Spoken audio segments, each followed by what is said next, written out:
Des voix de famille, il en sera également question, je vous le disais à l'instant, avec notre troisième invité, Else Kultum de Fous. Bonsoir. Bonsoir, vous aussi, vous êtes aussi pluriel que notre première invitée. Hein. Alors, vous êtes poète, romancière d'expression française, lauréate du premier prix Blaise Sandrard, section bien sûr française 2017, lauréate du prix spécial de la paix aux Jeux floraux méditerranéens de Narbonne, très belle région, il faut également le dire. Vous avez publié 5 recueils de poésie, dont 2 primés. On va en citer quelques-uns. Hein. Kultum de Fous, La colline des rois berbères, Rêve de toute femme, La femme à la ceinture de laine, Pauvre petit frère. Ça n'est pas du tout pour celui qui vous fait face, hein, parce que vous m'appeliez depuis l'émission Petit frère, et puis Grain de sable. Tout cela, bien sûr, sera disséqué tout au long de l'émission de ce soir. Et puis, 4e et dernier invité pour cette autre aventure ce soir, lui, c'est Rachid Rezagui. Bonsoir. Bonsoir. Alors, des mots pour dénoncer les mots sur le chemin des loups et jaillissement de mots. Est-ce que vous seriez réellement aujourd'hui, comme pour nos poétesses, dans une forme d'apaisement? Parce qu'à un moment donné, vous lanciez cette SOS chantée sur des décombres de nos valeurs. Et où est-ce qu'on en est réellement aujourd'hui? Et puis vous allez fêter avec nous à travers l'écriture des nouvelles chansons sur lesquelles nous reviendrons un peu plus tard dans la nuit. Oui, effectivement, dans la poésie m'a poussé vers l'expression amazigh et kabyle. Et j'ai écrit un certain nombre de poèmes en kabyle. Et comme j'ai toujours l'habitude de marier la peinture avec un autre art, donc j'ai... Et particulièrement avec un certain Karim... oui, j'ai partagé avec Karim Selgoua mes trois premiers recueils. Et bon, les CD que j'ai fait, donc que j'ai composé des chansons que j'ai composées moi-même, et l'arrangement a été fait par le grand Majid Bellamine, le grand musicien, et c'est lui un petit peu qui est la cause. Et j'allais dire la cause positive. Pour notre plus grand plaisir. Pour notre plus grand plaisir. Nous y reviendrons bien sûr. Merci d'être avec nous. Questions, réactions, suggestions et remarques sur cultureclub@entv.dz. Rebonsoir Moustapha Nedjaï, Ayred Nayer chez les Benisnous, aux origines du théâtre. Je le disais, donc Nayer, c'est le premier, je le rappelle encore une fois, le nouvel an berbère, désormais donc fêté officiellement. Vos premiers sentiments, votre premier ressenti quant à la reconnaissance aujourd'hui de cette date?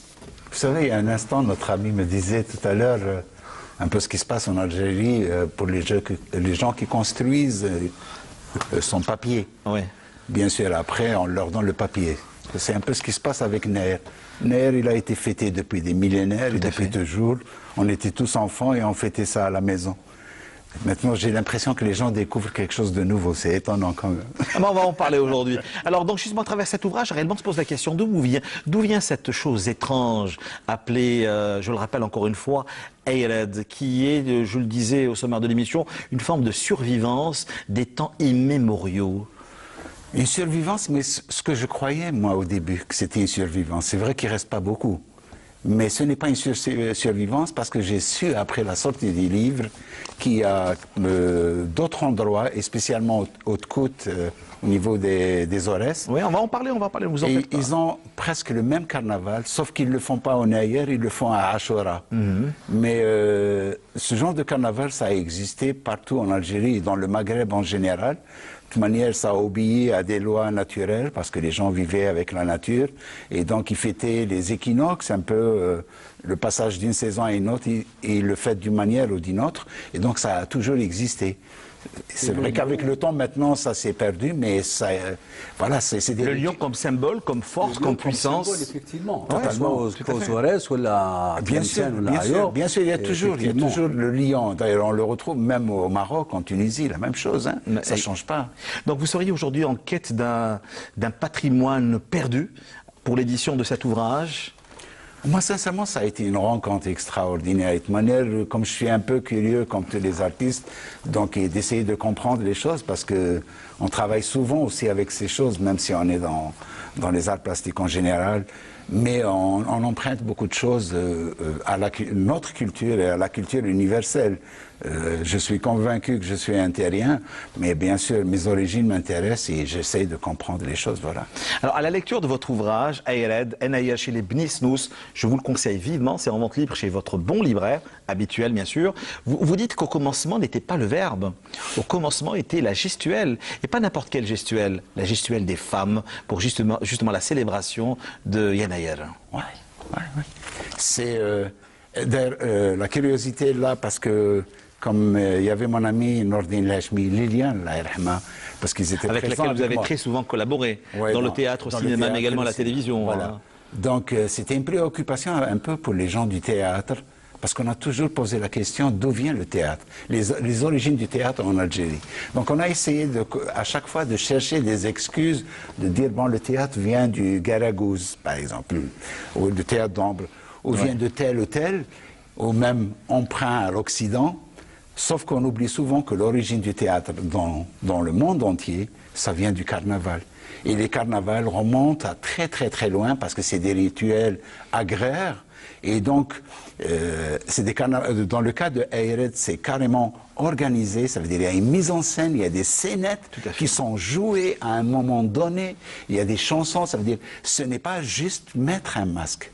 Vous nous parlez de ces masses des pharaons de l'Égypte ancienne jusqu'aux supporters de l'équipe nationale. Bah oui, là c'était un peu pour montrer de la préhistoire en passant par toutes les civilisations, en regardant les masques jusqu'aux fans de l'équipe nationale avec les drapeaux, les couleurs, voilà. Ça c'était un jeu. Si je peux me permettre, pour la remarque que vous aviez faite, que cette année on a l'impression que les gens découvrent ça. Ouais. Je crois. C'est qu'avant, c'est que chaque région l'a fêté comme étant une expression folklorique limitée à cette région. Ouais. On n'avait pas l'impression que c'était...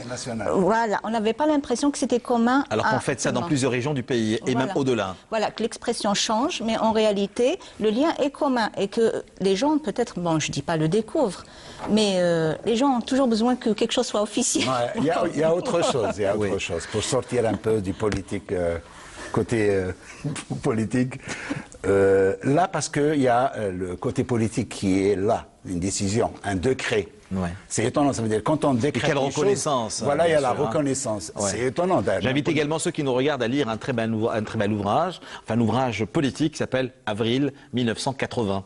C'est en vente aux éditions Coucou, ça je vous le conseille. Hein. Ouais. Voilà. Donc c'est un peu ça qui fausse peut-être.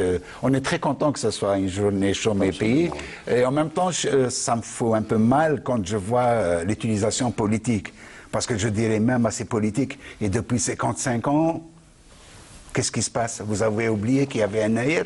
C'est maintenant que vous vous réveillez? C'est un peu ça.